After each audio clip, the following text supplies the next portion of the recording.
आइए जानते हैं आज की कुछ प्रमुख अंतर्राष्ट्रीय खबरों को। पहले एक नजर आज की हेडलाइंस पर। दिल्ली में बहन के अलग धर्म में शादी से नाराज भाई ने जीजा को गोली मारी, युवक गंभीर हालत में अस्पताल में भर्ती।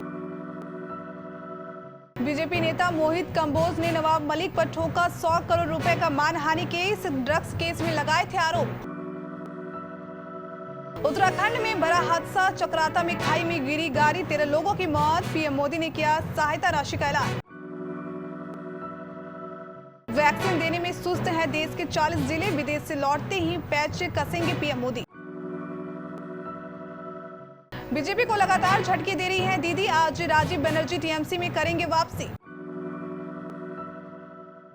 किसान आंदोलन में राकेश टिकैत ने दी खुली चेतावनी, कहा हमें जबरन हटाया तो सरकारी दफ्तरों को बना देंगे गला मंडी। काबुल के जल से राम जन्मभूमि का अभिषेक, अफगानिस्तान की बच्ची ने पीएम मोदी को भेजा था जल, योगी खुद अयोध्या लेकर पहुंचे।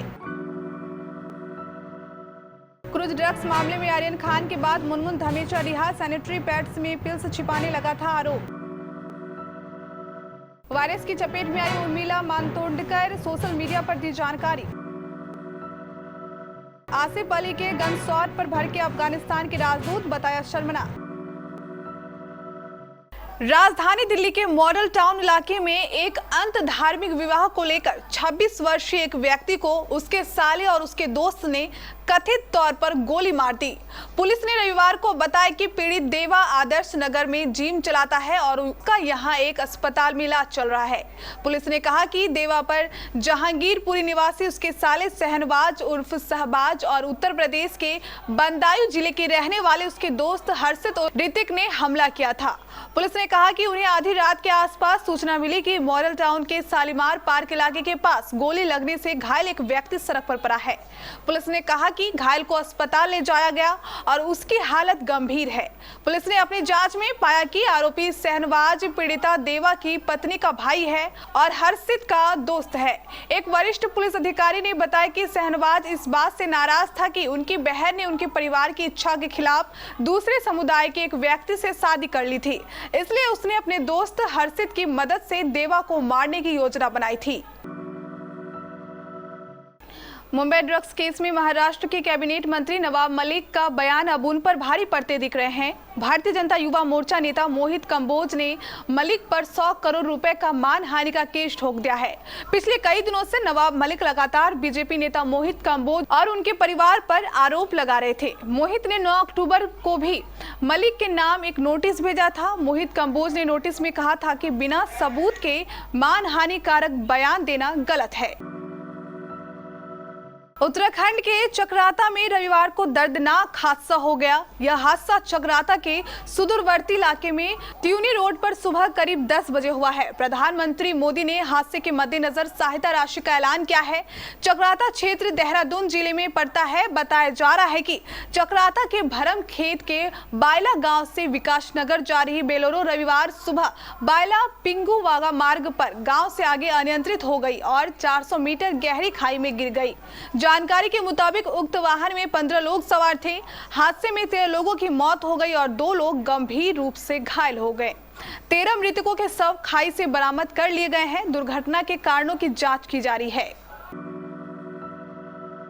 प्रधानमंत्री नरेंद्र मोदी समूह 20 और कॉन्फ्रेंस ऑफ पार्टीज के वैश्विक नेताओं के सम्मेलन में हिस्सा लेने के बाद स्वदेश लौटते ही 3 नवंबर को कोविड-19 रोधी टीकाकरण अभियान में पीछे छूट रहे हैं।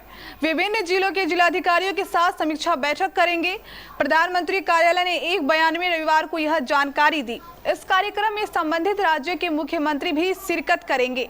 पीएमओ ने कहा, G20 और COP26 शिखर सम्मेलनों में शामिल होने के बाद भारत लौटते ही प्रधानमंत्री 3 नवंबर को टीकाकरण की कम दर वाले जिलों के जिलाधिकारियों के साथ वीडियो कॉन्फ्रेंस के माध्यम से समीक्षा बैठक करेंगे। बंगाल में बीजेपी को एक और बड़ा झटका लगने जा रहा है। इसी साल ममता सरकार में मंत्री पद छोड़कर बीजेपी का दामन थामने वाले राजीव बनर्जी आज टीएमसी में वापसी करने वाले हैं। लंबे वक्त से उनकी वापसी की अटकलें लगाई जा रही थी। अब खबर है कि पार्टी महासचिव अभिषेक बनर्जी की त्रिपुरा रैली के दौरान राजीव बनर्जी टीएमसी ज्वाइन करेंगे। एक मीडिया रिपोर्ट के मुताबिक राजीव बनर्जी आज त्रिपुरा में होने वाले अभिषेक बनर्जी की रैली के दौरान टीएमसी में शामिल होंगे। राजीव बनर्जी इसी साल बीजेपी में शामिल हुए थे। वह पिछले बंगाल सरकार में मंत्री थे और इस्तीफा देकर उन्होंने बीजेपी ज्वाइन की थी। भारतीय किसान यूनियन राष्ट्रीय प्रवक्ता राकेश टिकैत ने सरकार पर एक बार फिर से हमला बोला है। राकेश टिकैत ने केंद्र सरकार को सीधे चेतावनी दी है। भाजपा के राष्ट्रीय प्रवक्ता राकेश टिकैत ने रविवार की सुबह ट्वीट किया और लिखा, अगर किसानों को बॉर्डरों से जबरन हटाने की कोशिश हुई तो वे देश भर में सरकारी दफ्तरों को गल्ला मंडी बना देंगे। गाजीपुर बॉर्डर से हटाए जा रहे बैरिकेडिंग पर किसान नेता राकेश टिकैत ने कहा कि प्रशासन जेसीबी की मदद से यहाँ लगी टेंट को उखाड़ने की कोशिश कर रहा है। अगर प्रशासन यहां से टेंट उखाड़ेगा तो किसान सरकारी दफ्तरों के बाहर टेंट लगा लेंगे।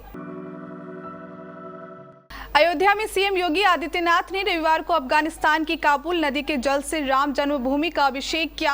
इससे पहले उन्होंने लखनऊ में मीडिया को बताया कि काबुल नदी का जल श्री राम जन्मभूमि में समर्पित करने जा रहा हूं।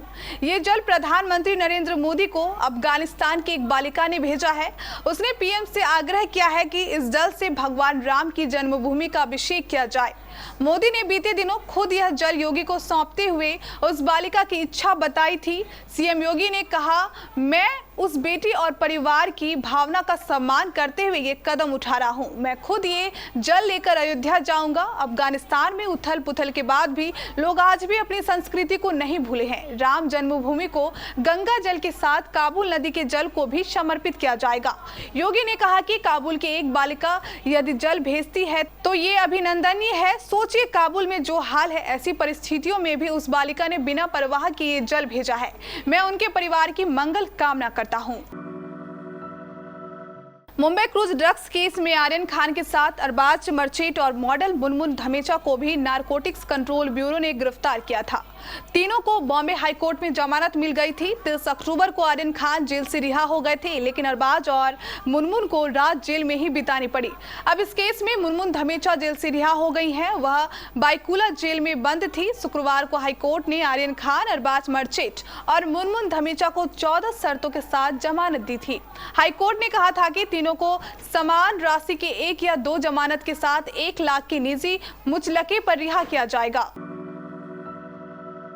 देश भर में कोरोना के मामले पहले की तुलना में काफी कम हो गए हैं, लेकिन अभी इसका कहर पूरी तरह से खत्म नहीं हुआ है। हाल ही में अभिनेत्री राजनेता उर्मिला मातोंडकर भी इसकी चपेट में आ गई। अभिनेत्री ने बताया कि वह कोरोना पॉजिटिव हो गई हैं और उन्होंने खुद को घर में क्वारंटाइन कर लिया है। अभिनेत्री ने ट्वीट करके अपनी स्थिति की जानकारी देते हुए कहा कि जो भी अभी तक उनके संपर्क में आए हैं वह कोरोना की जांच करा ले। पाकिस्तान के लिए T20 वर्ल्ड कप के पिछले 2 मैचों में लगातार छक्के बरसाने वाले पाकिस्तानी बल्लेबाज आसिफ अली इन दिनों दुनिया भर के क्रिकेट प्रेमियों के दिल में छाए हुए हैं। अफगानिस्तान के खिलाफ हुए मैच में पाकिस्तान को आखिरी 2 ओवरों में 24 रन चाहिए थे, लेकिन आसिफ अली ने करीम जन्नात को 4 छक्के जड़कर 19वें ओवर में ही मैच खत्म कर दिया। इसके बाद आसिफ अली ने जीत के जश्न में अपने बैट के सहारे ऐसा इशारा किया कि वे निशाने पर आ गए। श्रीलंका में अफगानिस्तान के राजदूत ने आसिफ अली की कड़ी आलोचना की है। दरअसल अफगानिस्तान के खिलाफ पाकिस्तान को जीत दिलाने वाले आसिफ अली ने जीत के बाद अपने बैट को बंदूक की तरह पकड़ा हुआ था। यह तस्वीर सोशल मीडिया में वायरल हो गई। इस तस्वीर को पोस्ट करते हुए श्रीलंका में अफगानिस्तान राजदूत अशरफ हैदरी ने आसिफ अली को निशाने पर ले लिया। उन्होंने लिखा, पाकिस्तान के खिलाड़ी आसिफ अली द्वारा बैट को बंदूक की तरह दिखाना शर्मनाक आक्रामकता है।